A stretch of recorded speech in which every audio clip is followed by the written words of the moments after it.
class, welcome to the next video, which is the logo reveal.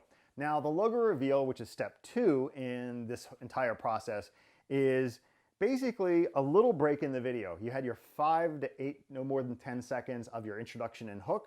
Then what you do is you present your logo. Maybe it's a kind of it shoots into the side, or it's kind of slowly revealed on screen, or something like that. And I'll give you some examples in the area, the download area, or the class training notes, that type of area. And I'll give you some examples of what exactly a logo reveal is. But basically, it's a branding element. It helps to separate the video into 2 parts, the intro and the rest of the content. But what it also does is it helps to brand your video.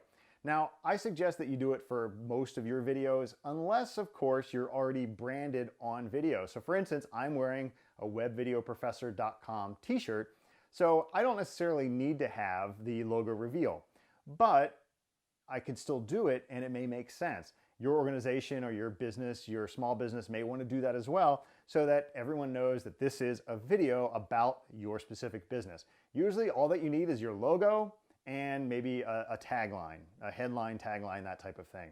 So that's it for the logo reveal. I strongly recommend that you do it unless you feel the need not to do it for whatever reason, or your video already has plenty of branding in it as it is. So you're wearing a t-shirt, or there's a logo off in the corner down here, or wherever else it might be. So that's it for the logo reveal.